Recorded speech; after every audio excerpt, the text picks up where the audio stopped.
Hoje trato do crime de bigamia. Sim, ele ainda está presente no Código Penal e tem uma importância enorme. Até porque, muitas das vezes, o amor caminha ao lado de mãos dadas com um crime. Crime de bigamia. Existe uma novela muito famosa chamada O Cravo e a Rosa. Lá existe um personagem chamado Batista que leva uma vida dupla com duas famílias em diferentes regiões. Ele tem uma família com uma pessoa e esse caixeiro viajante, um caminhoneiro, um homem de negócio das estradas, também tem uma família em outra região. Isso seria crime? Veja, evidentemente que sim. Desde que haja, atenção, casamento dúplice. Antes de qualquer afirmação, eu vou te mostrar o que o Código Penal diz para que, com todas as letras, possamos entender da melhor forma possível. Bigamia, artigo 235 do Código Penal, diz: contrair alguém sendo casado, novo casamento, reclusão de 2 a 6 anos. Veja, imagina aquela mulher que é efetivamente enganada. Imagina a mãe dela descobrindo que o seu genro é casado com outra. Imagina o pai desta mulher. Imagina seu irmão, suas amigas, seus amigos, ela própria, que descobre que seu marido é casado com outra. Isso precisa ser recriminado pela lei, de modo a impossibilitar ou desestimular esse tipo de comportamento que frauda o casamento alheio e menospreza o amor. Nesse sentido, o Código Penal a lei estabelece que uma pessoa sendo casada não pode contrair casamento com outra. Ou seja, ela sendo casada, ela tem que guardar o regime monogâmico, conforme estabelece o ordenamento jurídico brasileiro. Ah, Ivan, mas eu não concordo com a monogamia. Para mim, tinha que existir o poliamor, o trisal. Bom, você pode ter sua opinião própria de não concordar e etc. Agora, o sistema jurídico como um todo foi montado sobre uma plataforma da monogamia. Então, quando analisamos a questão de regime previdenciário, a questão civil, tudo está montado sobre essa plataforma. Caso uma pessoa decida assumir o poliamor, ela pode assumir como uma relação de união estável entre várias pessoas. Isso é permitido e até um advogado, um consultor vai lhe orientar nesse sentido. Eu quero ter um trisal, eu quero ter um poliamor. Perfeito, você só não pode casar com todo mundo, porque nós temos, em termos legais, jurídicos, um regime de monogamia no Brasil. Regime jurídico. Agora, o que você faz entre quatro paredes, o problema é seu. Então você pode ter seu poliamor, mas que não vai ser resguardado pelo direito. Pelo contrário, o direito recrimina, porque a base toda do ordenamento jurídico brasileiro foi montada sobre o regime da monogamia. O primeiro aspecto é esse. O segundo aspecto é que quando a lei assim protege essas relações familiares, ela tem como objetivo justamente resguardar a família. Imagina a família daquela mulher, daquela esposa com um filho, que descobre que o marido tem uma vida dupla com outra mulher. Isso é de uma infidelidade extremada, que precisa ser recriminada pelo direito. Então, esse é um dos motivos principais para a existência do crime de bigamia. Não estou dizendo traição. O que eu estou dizendo na situação específica é que alguém não pode mentir, sendo casada com uma pessoa, decidir casar-se com outra, porque ela está frustrando tanto a unidade familiar que foi enganada, bem como todo um regime jurídico que foi montado sobre uma plataforma monogâmica. Então, quando falamos do crime de bigamia, ele ainda existe e ele tem essa função de proteção que tanto resguarda o sistema jurídico, a sociedade, bem como em termos individuais, aquela pessoa de que ela não vai casar com a pessoa que já é casada. Até porque os fraudadores do amor existem muitos. Então, o ordenamento jurídico precisa recriminá-los ou desestimulá-los ao máximo. Até por isso a pena é bastante interessante aqui no caso. É de 2 a 6 anos. Não é uma pena pequena. Continuando na análise de forma esquematizada.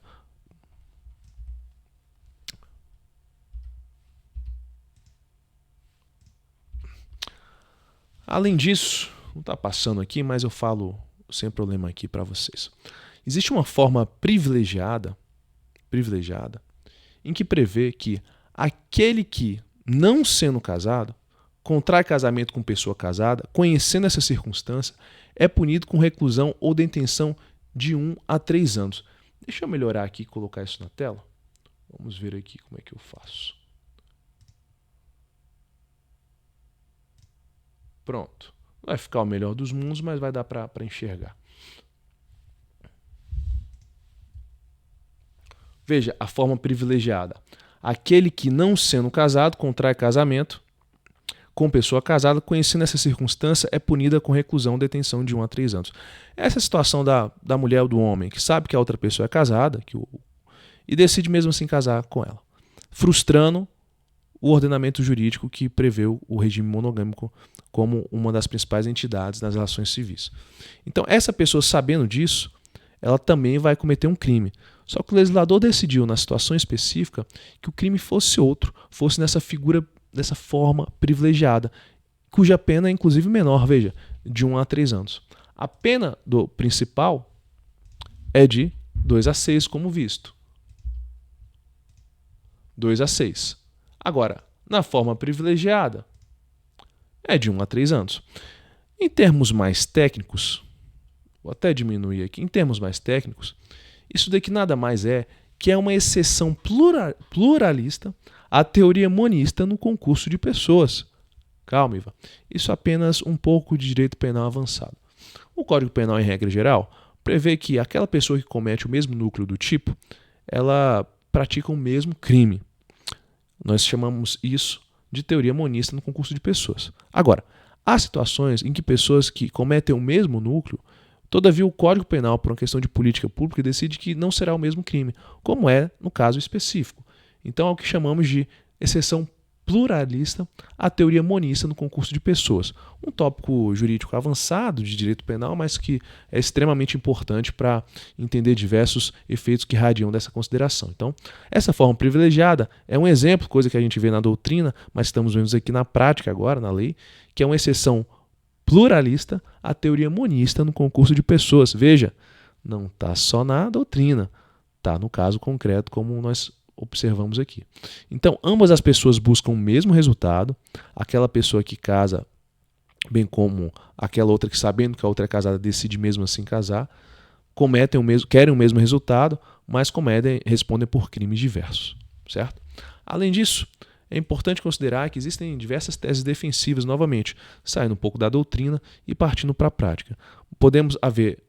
Pode existir na situação específica a questão do erro de tipo, a questão do erro de proibição. Um erro de proibição, na situação específica, separação de corpos. A pessoa apenas separa os corpos e acredita que por conta disso já não tem mais aquele impedimento de casar. Ela, através de um erro de proibição, ela acredita que a lei permite isso e, na verdade, não permite. Então, se for inevitável a situação, de acordo com o caso concreto, exclui a culpabilidade. Se for evitável, reduz a pena. Erro de tipo, acreditava que estava divorciado porque foi, por exemplo, enganado por um advogado. O advogado falou que ele já estava divorciado, ele acreditava que estava, foi lá e casou. Então, ele errando a situação de fato, que vai excluir o dolo dele, ele incorre no erro de tipo. Mais um caso claro de doutrina que podemos ver claramente na prática. Novamente, não há em caso de união estável. É importante essa consideração. O Código Penal diz expressamente casamento.